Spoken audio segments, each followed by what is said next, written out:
Okay, guys, good morning again. Hey there, welcome back. Good to see you.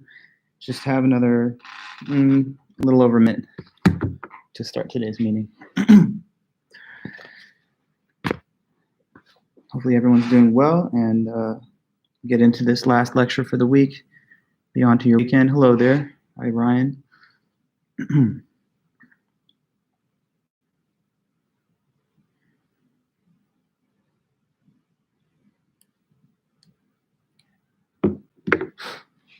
Nicole, Avi, Finn. Good to see everybody. Hey, Grant, Julia, Stephen, Amanda. Good morning, everyone.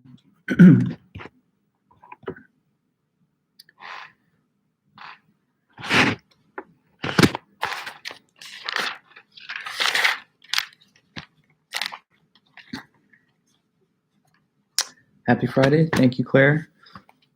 Good to see you guys. Hi, Kylie, Sloan. Cool. Hey,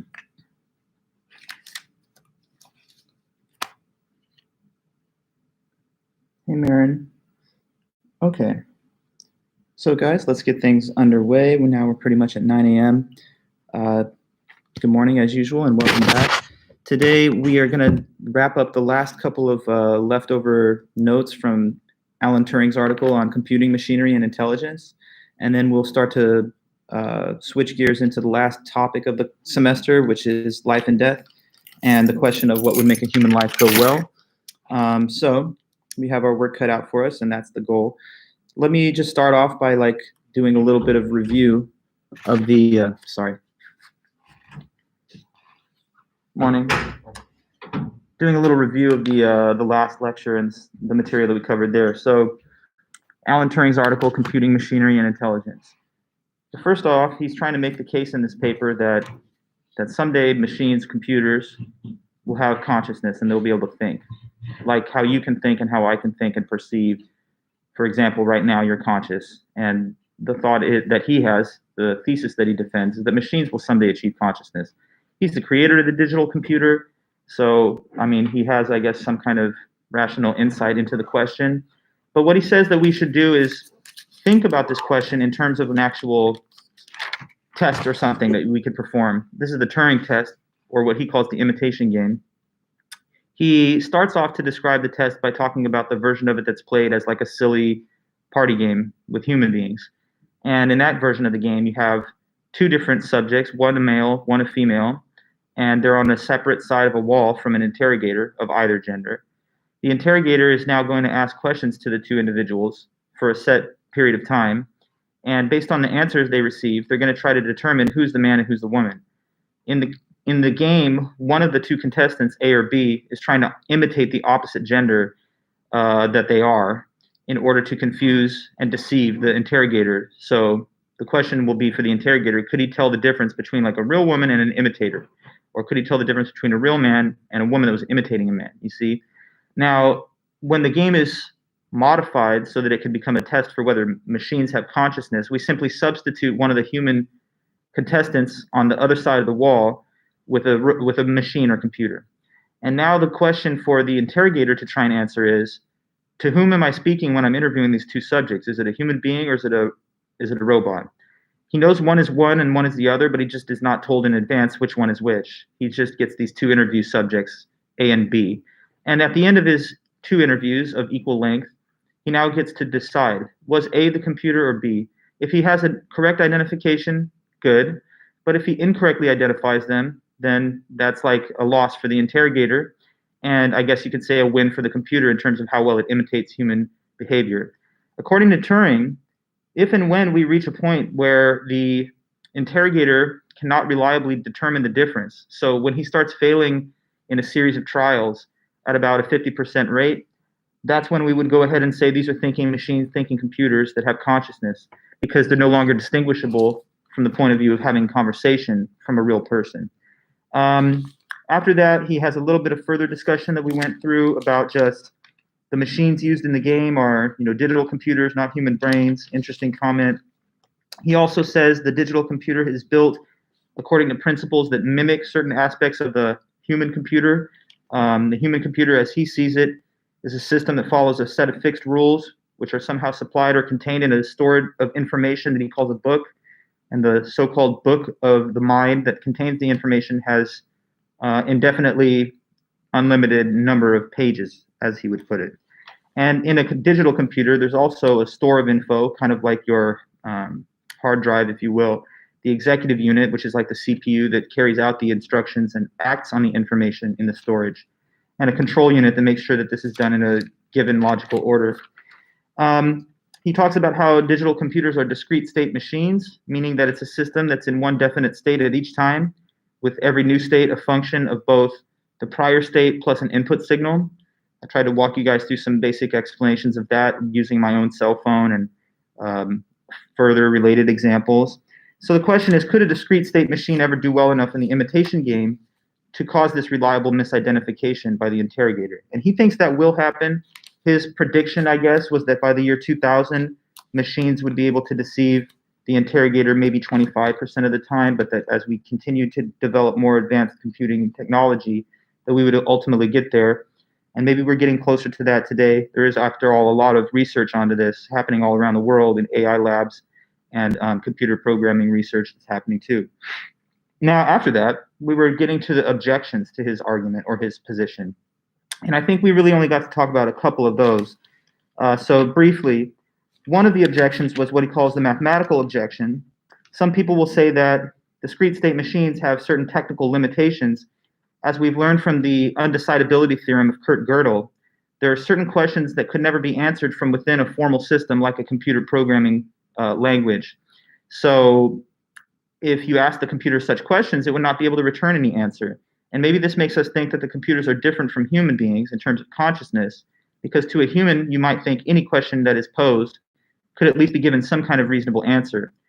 But Turing, with a clever reply to that, says that in fact there is no real difference here, because a human being also faces limits when it comes to certain questions that boggle the mind and that you can't not give a comprehensible answer to, like what is the largest number, or has the universe always existed, or has it rather just come out of nothing, or has God always existed? How does that make sense? So anyway, there's some things that even outstrip the powers of human conception to understand. So he thinks that there's really just the similar type of limits to the human brain. It's just that we don't often consider those. He also talked about the objection from consciousness, which says that the machines, even if they behave in a way that mimics human conscious behavior, would not actually be feeling or thinking anything on the inside. So it would just be purely input, output, but no real internal character of thought or consciousness. Like they're not really feeling anything or judging anything, just exhibiting behavior that looks like conscious behavior. But anyway, what he says in response to that, which we discussed, is that there's really no way for you to determine whether anything else except for yourself is conscious, if you really think about it, aside from the behavior that you witness and observe, because you can't gain a first-person perspective on any other individual's consciousness. So if you really think that the proof will be only when it's feeling things, then this is in too high a standard, because it's not a standard that you can ever achieve, even with regard to other human brains. After that, there's a few more objections I wanted to talk about. So let me try and just report on them quickly, if I may. Okay, so the next one discussed in the essay is what he calls the objection from various disabilities.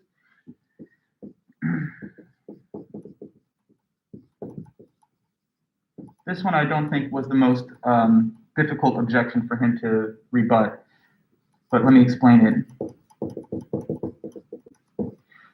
So with this one, I think it's easier for me to just talk you through it than to write like a detailed series of bullet points on the board, because it's a little bit more of a breezy type of concept. But here's the idea. Let me read it in the book. Okay, so I'll say it my own way first before reading some quotes. The author says, one critic might come at him like this.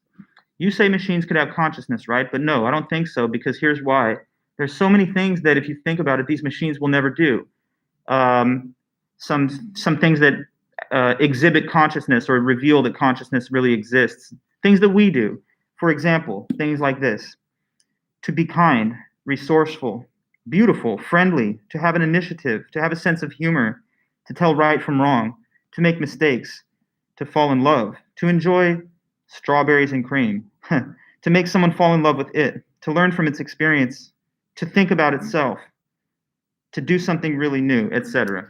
Okay, so this is like a little laundry list of just randomly chosen things that one might say the computers or machines, they're disabled from being able to do or show these attributes. And since they can't really do all those things, that's not real consciousness. The real thing is only within a being that can, for example, have a sense of humor, fall in love, make someone fall in love with it, enjoy strawberries and ice cream, tell right from wrong, have a sense of humor. So is this a good objection? You know, now you understand why I didn't even want to put a bunch of bullet points, because there's a lot of information, but it's all kind of a summary.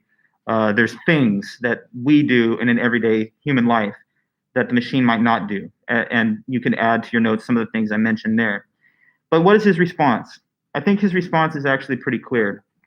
He says, to anybody who claims that the machines will never be able to do this, the reason that they're saying that is just because as of so far today, they haven't yet done it.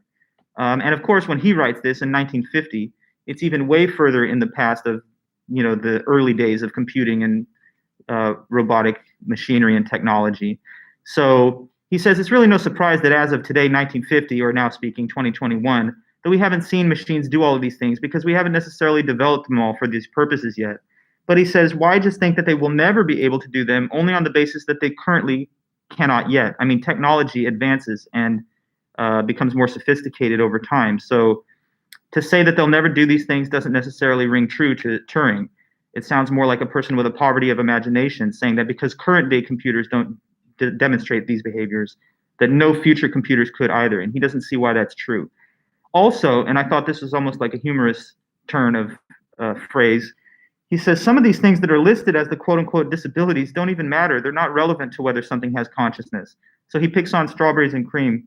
Consider that. I mean, suppose we wanted to build like a digestion module in the computer or the robot so that if it put food in its like orifice of the mouth, then there would be like some kind of mechanism here which purees it and turns it into waste or whatever, right?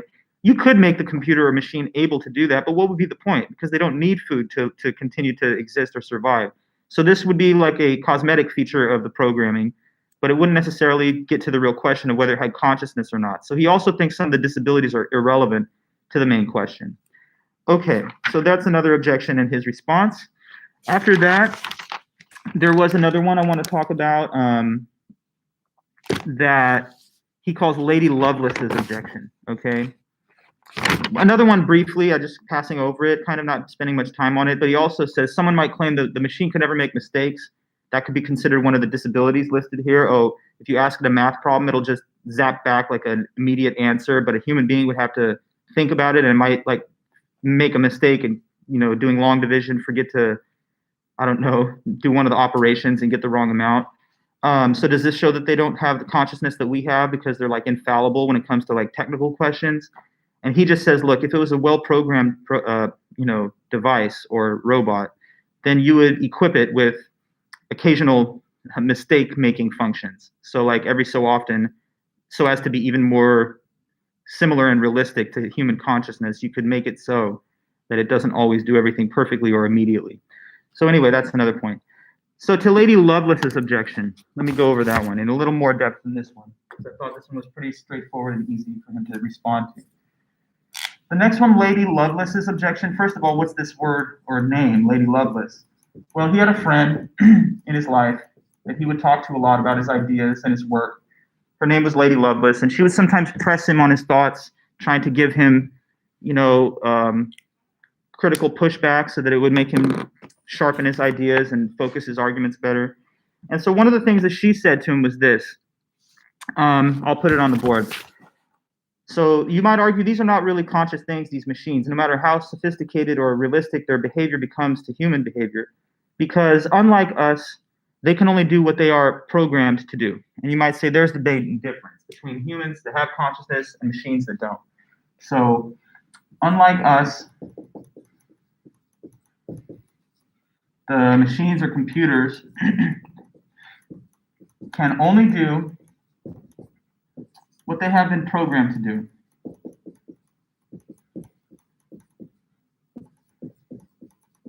So it can't step outside the limits of its programming. It can't do things that have not been inputted somehow by a programming, source from external to it. So how about that? That might be the one that some people think shows that it's really not real consciousness, that whatever the computers might do. But he has, I thought, here again, a very clever and sharp response. So here's a reply of Turing to this.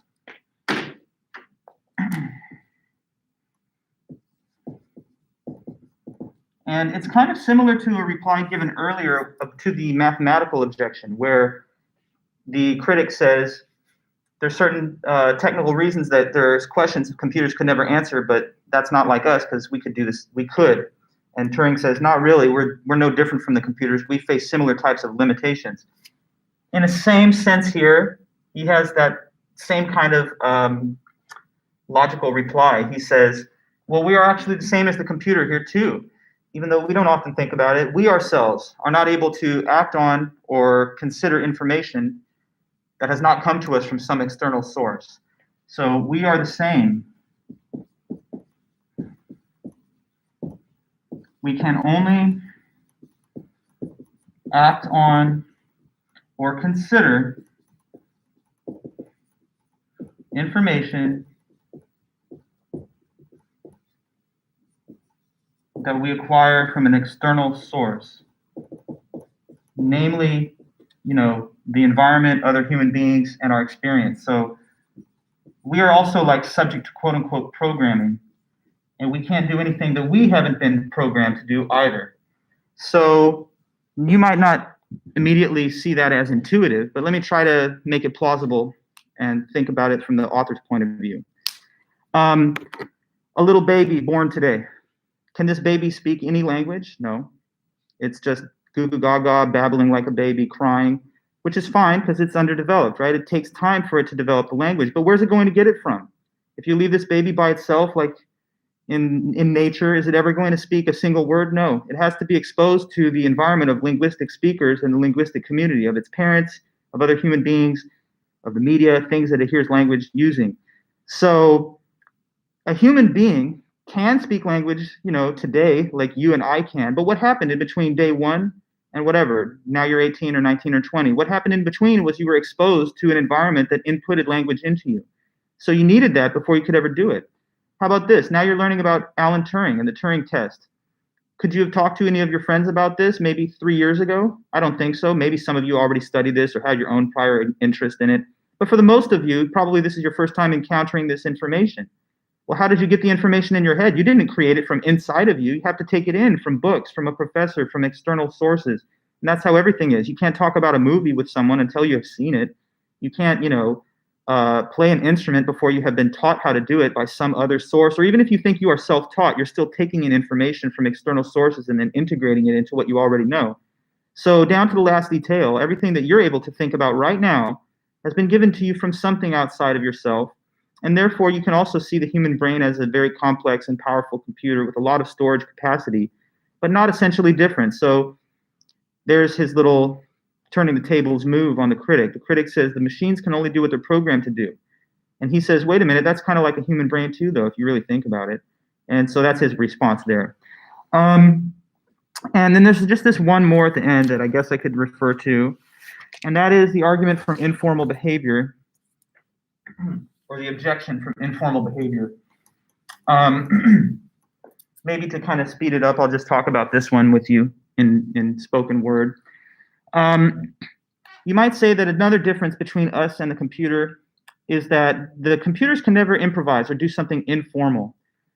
So like if there's been no programming given to the computer in a given case, you might think that it would have no operation to execute. So a human being, though, when there's no pattern to follow, can improvise and come up with something on the fly. And you might say that shows the difference between real human consciousness and the fake simulated consciousness that robots or computers could possibly, display.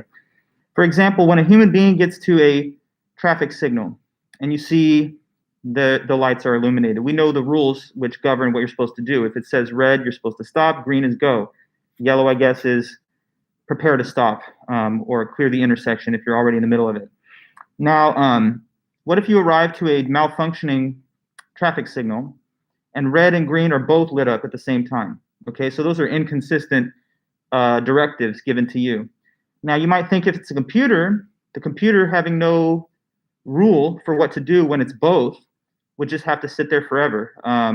But a human being, of course, is not going to be like, cannot compute, don't know the rule, but will figure out how to get through that intersection carefully, even despite the fact that the traffic signal is not properly working. So does this show that we can act informally, but machines are always governed by strict rules that have been given to them, and therefore there's a difference between the two of us, and that's why we have consciousness and they don't? Well, here again, Turing has, I think, a clever reply, and what he says is this. You may think that we deviate from formal rules when there's no typical rule to follow, and then we just become kind of improvisers that are doing spontaneous or non-rule governed behavior. But what Turing says is that actually, no, this is still governed by rules. It's just that when the primary rule cannot be applied, the human brain just shifts to the next available sub-rule. So like once the traffic signal shows red and green at the same time, if it did, it's not like your behavior becomes totally random, like you jump up on the hood of the car, start doing donuts or something. No, I mean, now you defer to a second order rule, which is that if both of the lights are shown and you can't determine which signal to follow, then you should proceed carefully through after you can tell that the intersection is clear. And that's something that you can still see to be like a kind of rule, even though it's not the rule that normally operates in such a situation. So the only time your behavior becomes utterly random and not governed by any rules is when you're acting insane and no one understands what you're doing or why, which is usually not the case for most all of us in life. So therefore, he doesn't see that there's too much true informal behavior, even with regard to the human computer, outside of like mania and various forms of like psychological breakdown. So in the end, he sees us as being much more similar to these computers than some people think. And that means that he doesn't see any like conceptual obstacles or limits to machines achieving consciousness if they ever do pass the Turing test. One of the last things he says is, how could you maybe develop these computers in a way that they would sort of simulate the human experience? And he thinks the most easy way to do it would be to build learning machines that could kind of acquire information from their environment like little babies and children do, so that when you program them initially, they have a pretty open set of instructions that can then be filled in by the interactions and experiences they have with others. But anyway, this is kind of a work for a visionary philosopher and scientist. And we think a lot about it, I guess, as we head into the next generations and throughout this century. I think AI and computing technology is going to be one of the big stories, along with biotechnology, in the 21st century. But anyway, guys, so that's the last thing from Turing. And let me add this to close. We know that this essay was listed within the philosophy of mind topic of the textbook and the class. And so how do you think this might refer back to the whole debate between monism and dualism, or physicalism and dualism? If machines could achieve consciousness, like Turing argues, do you think this would be more supportive of the physicalist thesis or the dualist thesis? Let me ask you that. Anyone can tell me in this chat, because I believe there's a clear answer to that. If machines, made out of chips, wires, electrical components, could have consciousness, do you think this would support the idea of physicalism, that consciousness and everything is just made out of matter, or that it supports the dualist position? If machines could think, would you say, now I think that physicalism is true? Well, Ellie, you say yes, but I'm a little, maybe my question wasn't specific enough. I'm asking, in saying yes, are you saying yes, you think it supports physicalism? Okay, there we go, good. Yes, correct, it does. Because why? Well, if machines and computers, etc., could have consciousness, then I guess that would be a proof of the concept that consciousness can arise from within an entirely physical system. Because nobody, I think, argues that machines have a soul or that there's like a ghost in the machine. So if we did have thinking machines, I guess it would establish to some anyway that physicalism is true because it demonstrates that consciousness can in fact exist merely on the basis of physical components that generate it. Okay, so anyway then, with that, we can finally close the book for now on philosophy of mind. and we swing into the last topic of the semester. So let me quickly see one thing on my laptop here. So where we have what's going on now is the next 3 meetings, Monday, Wednesday, Friday next week, and then Monday of week 14. That's all going to be on this new topic of life and death. I might have to delete one of the essays, but if so, that's no big difference, not a major change. If that happens, it's going to be the last one in the series, so we'll certainly get to the first 4, if nothing else. Today, we're going to kick the topic off by going back into the world of ancient Greece again and reading a little bit more from philosopher Plato on what would make a human life go well. So, sorry, let me close that window. Okay, so, so this is the deep and personal issue of life and death. It's obviously true that some of the most difficult questions to face as a human being are the questions: how should you live your life? You know, what would be the way to live your life if you want your life to go well? What does it mean, or what does it take to have a good human life? We want to pursue this question, and you might be interested to know that there have been a whole range of different perspectives on this in the work of philosophy throughout the generations, even throughout the millennia. Plato has one perspective on what would make a human life go well, and he wrote about this in his classic work called The Republic. So we're going to look a little bit at the work of Plato's Republic to understand what he thinks it takes for a human life to go as well as possible. Each one of us is living a human life, your life, my life. Each one of us is living our own life, and we want it to go well. I mean, I guess I can't speak for you, but I would argue that probably most anybody wants their life to go well. You're not neutral about that. Like, if it goes well, bad, or in between, I don't care. Most people want their life to go well on the positive side. So let's maybe collect some insight and wisdom from some wise philosophers about what might be required for that, to make a human life go well. Is there anything objective that can be said about this? Is it just everyone's own different attitude, or is there anything universal? Well, we'll see if there are any such universal perspectives that offer guidance on what makes a human life go well. And there's going to be a couple of different looks at that. So today, and if it spans into Monday, then that'll be Plato's Greek account. Afterwards, we'll take a fast forward to the 20th century and look at the existentialist account from French philosopher Jean-Paul Sartre. And we'll also look at the work of the British philosopher Derek Parfit, who has an interesting, I think, kind of hybrid view that's somewhere in between both Plato and both Plato and Sartre. And if we can finish all those guys, then we'll talk a little bit about death and the absurd afterwards. About death, how should one confront death? Is death a bad thing, or is it not? There have been philosophers to argue that, you know, because death is not experienced by the subject, if it's the end of your consciousness, then maybe it's not a bad thing. Other people, though, take the more common view that it's obviously the worst thing that could happen. And we'll take a look at both of those perspectives to see if we can get our heads clear about the idea of death, too. So, over the millennia, philosophers have critically approached the topic of the value of human life, what makes a life go well, and how you should confront death. And so by reading some of their work, we'll try to inherit some of their knowledge on the topic too. So the first selection in this new topic for us comes again from the ancient Greek philosopher Plato. Let me just make sure I've got his information in my book opened up.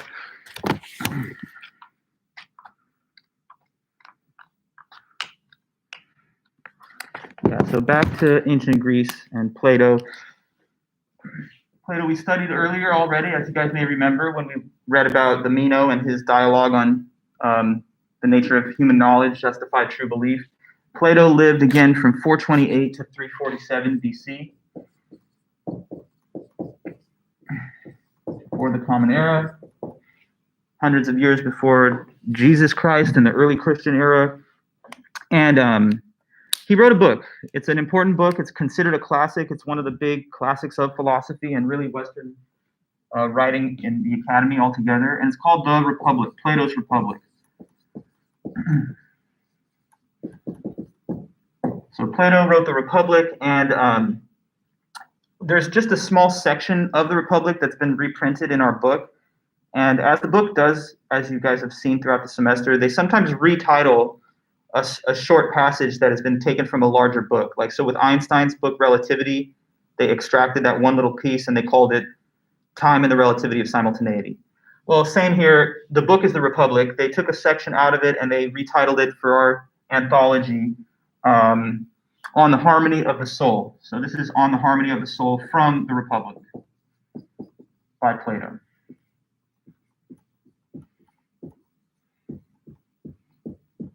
Okay, so that sets the stage for this discussion of Plato's work. Now, The Republic, let me explain some things about it. This is Plato's masterpiece kind of work of philosophy that describes what he thinks would be the ideal human society.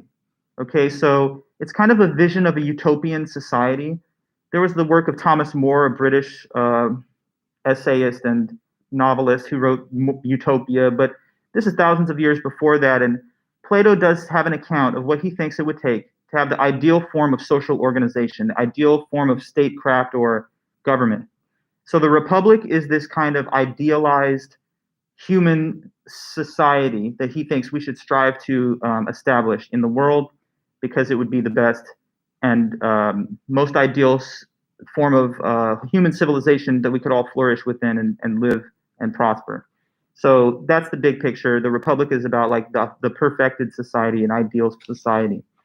And in presenting what he thinks is the best form of human society, Plato also discusses, closer to the end of his book, how that is parallel in certain ways to how you could lead the ideal individual human life.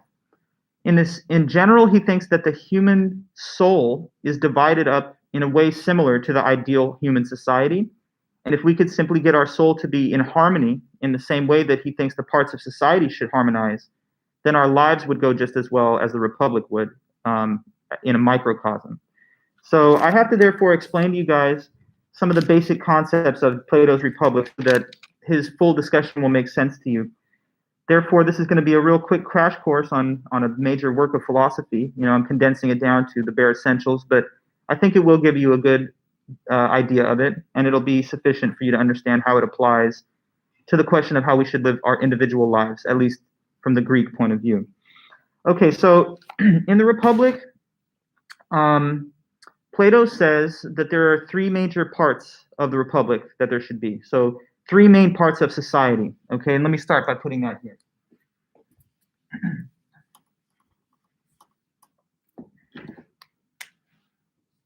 So three main parts of the Republic.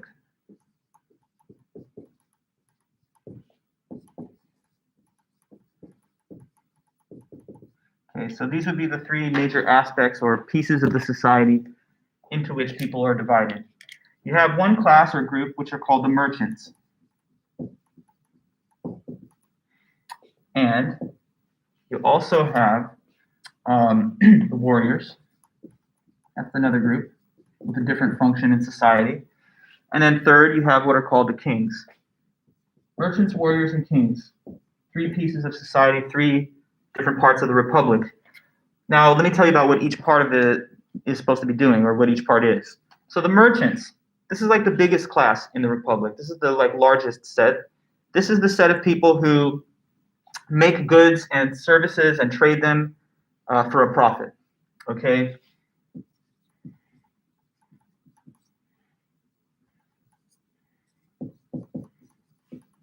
Produce and sell goods and services for a profit. Merchants. So sometimes I've seen the word, the translation artisan used instead of merchants. I think it's kind of up to the discretion of the translator, but I prefer merchants because I think artisan calls to mind associations of people literally making art and stuff. And fair enough, those I guess are merchants of a kind, but merchants is much more broad than that. It's people making and producing whatever kinds of goods and services. So people owning small businesses, selling retail goods, offering service work, whether that's like landscaping, massage therapy, grocery markets, whatever the case may be, businesses that are selling things that profit off of them. That's the merchant class. And that's the largest class within society. That's like the equivalent of our just working people in this society we're living in.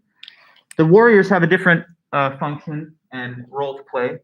The warriors are basically like the security forces of the society. So this is like the equivalent of, you could say, military and domestic police and national guard. So they're supposed to fight to protect and defend the republic against both external enemies and internal instability if it ever happens. So um,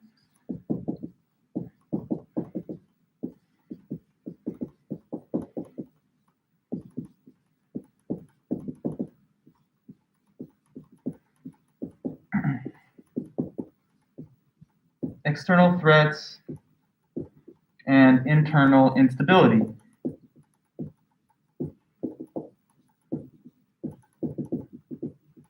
Okay, so that's a different part of society. Obviously, if you're a warrior in the republic, you're not somebody who's like selling goods and services. Like soldiers don't produce goods and services, but they provide for the common defense. Or same, with police and National Guard and stuff like that. If we're comparing it to the American form of society that we're living in. So merchants don't go out there and fight. The warriors don't go out and sell goods, at least not within the role that they play in the republic. So those are two separate and important major parts of society. Now, what about the kings? The kings are all important. Maybe you could say this is I don't know, they're all mutually interdependent, so they all support each other. I don't know if I would want to put one above the others because they need each other, but the kings are very vital because that's the leadership. That's the political leadership class. So these are the people who oversee and rule the republic and make decisions about policy, and also that make decisions about whether and when to activate and to utilize the warriors. So these are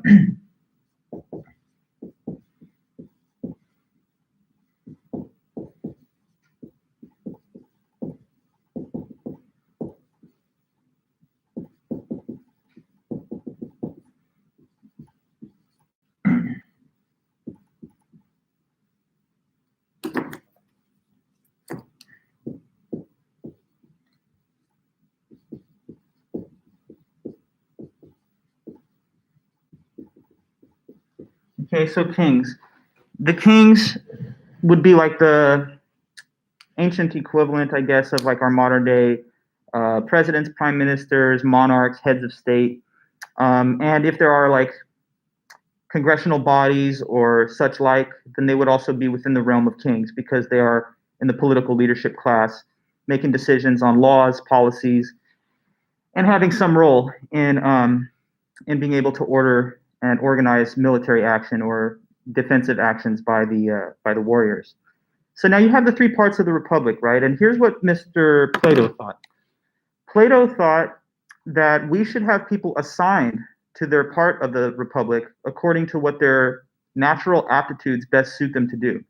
Now, this is one major difference between our modern day, like Western liberal democracy and the republic, because in our society, as you guys all know, we tell people that you're pretty much free to choose what you would like to do in your life as a member of society. So, for example, if you're like the smartest person, you're very intellect driven and you're like a star student, but you want to offer your body and physical self over to be a warrior, like you want to join the military or police forces, you're allowed to do that, of course, in American society or in most other Western democracies, because even if you have talents that might make you a better politician, it's up to you if you want to use them for that or just be a member of the defense forces, or vice versa. Suppose that someone is really super brawny and strong and tough, and they would make an ideal fighter, but they just want to sell flowers at a flower shop and be a flower shop owner. That's fine too in our society because people are given the freedom and liberty to determine what they want to do with their lives. Even if you have skills that might more well suit you to something else, you're free to choose to do whatever. But in the republic, though, no, you're going to end up in whichever part of society that you're most ideally equipped to be in. So there was like a very rigorous system that was supposed to sort people into these three categories. Here's how that system generally worked. I'm passing over certain details, but the basic picture was this. Plato envisioned a society in which, when children are young, they're put through a primary education. This much is not that much different from our modern day society. So, young children would be given basic lessons in school on, math, history, literature, poetry, and music, and gymnastics and stuff, physical education. Anyway, once they complete their primary course of education, kind of like the equivalent of K through 12, then everyone that's a part of the Republic that these young people are, they would take a big rigorous examination. And this examination would have one out of two results. Either the student who took it did very well and passed it, or didn't do so well and failed to pass it. So suppose that you did not pass this first major post-primary education exam. Well, in that case, the determination of the Republic is you're not the brightest of all members of society in terms of your intellectual capacity. So you'll go straight into the warrior class. You fail that first big test, it's your best contribution to society is fighting. But suppose you did pass through it and you succeeded. That appoints you to a second tier of higher education. So now you continue your education further and you learn more rigorous and more complex subjects. At the tail end of that second tier of education, you're given yet another test. It's more advanced, more rigorous, more complex. And again, this test is going to have two possible results. Some people will pass and others will not. Suppose you have failed the second test.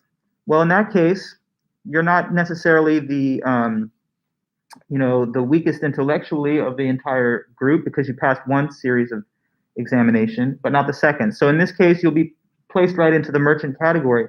You have a little bit of intellectual talent and ability that'll make you a capable merchant, but you're not the absolute brightest of the cream of the crop that will be on to being kings. So suppose that you passed the second round of examination and you did do well. Now that appoints you to a third tier of even higher education that continues well into your adult life and even all the way up into your middle age.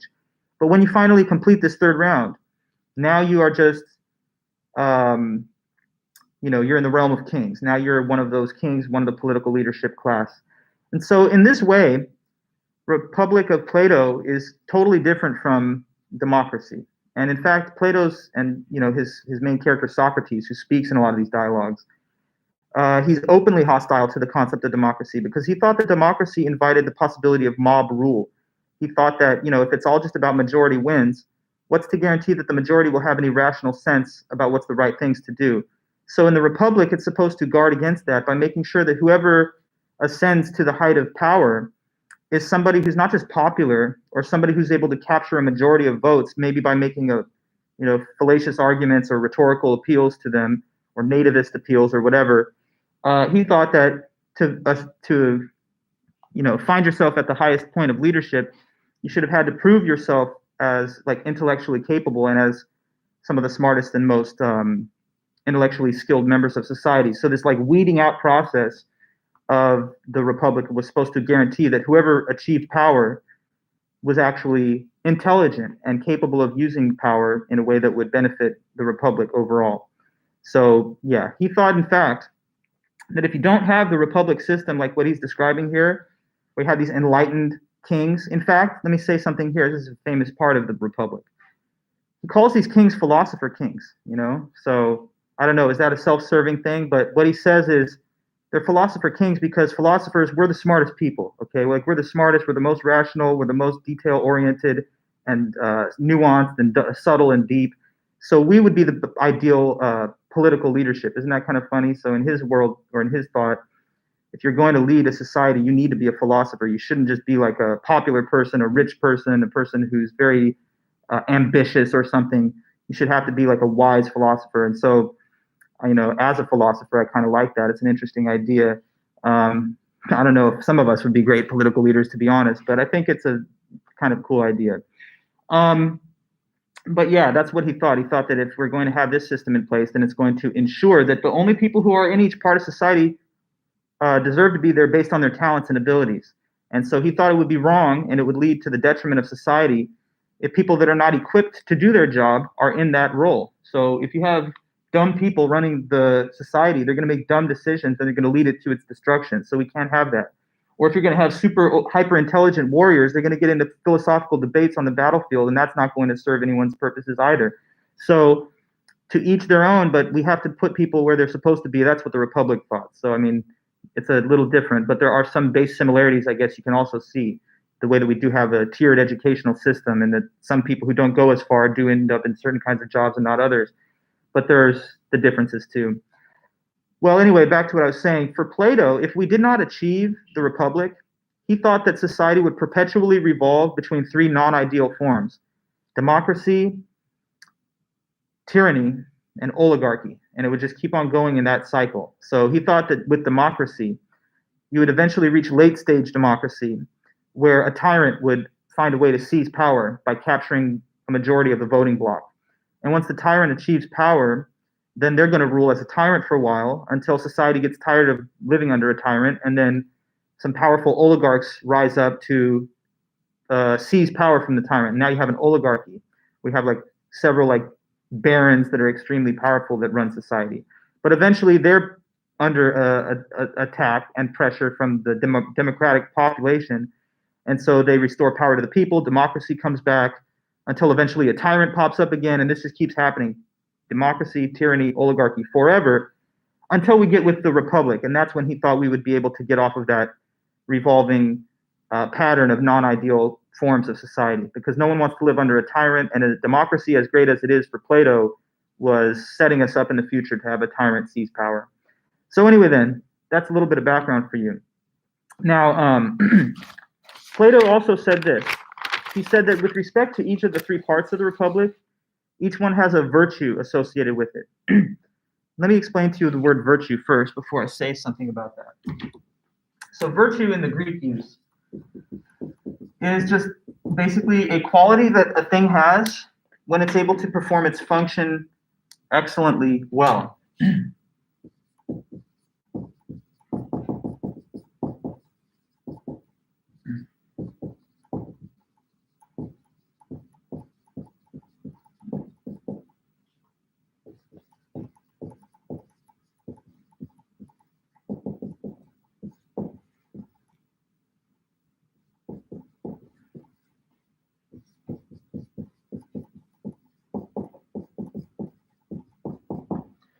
So I wrote here virtue, and if it's a little tough to read it, maybe I can also put it in the chat. Virtue is a quality that a thing has when it is able to do its perform its function excellently well.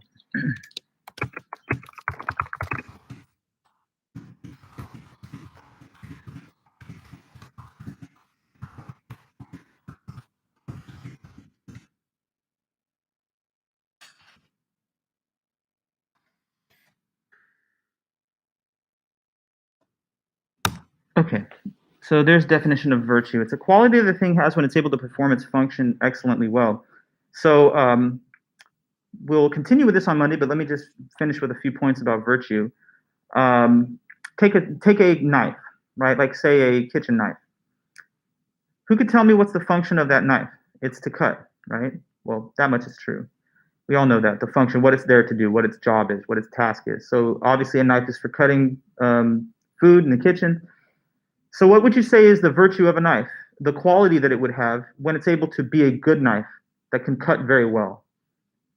The quality I'm talking to you about is what? The virtue of knives.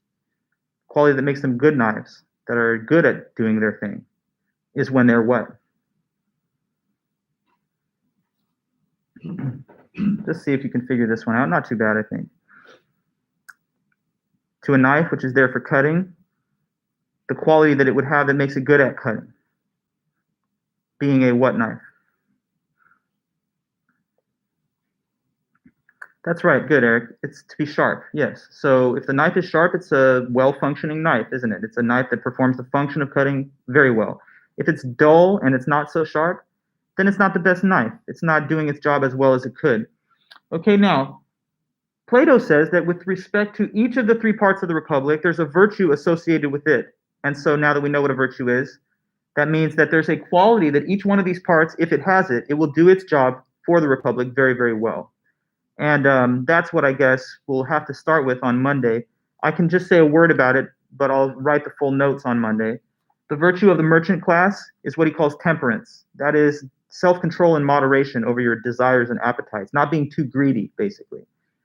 The warriors, the virtue they're supposed to display is courage or bravery.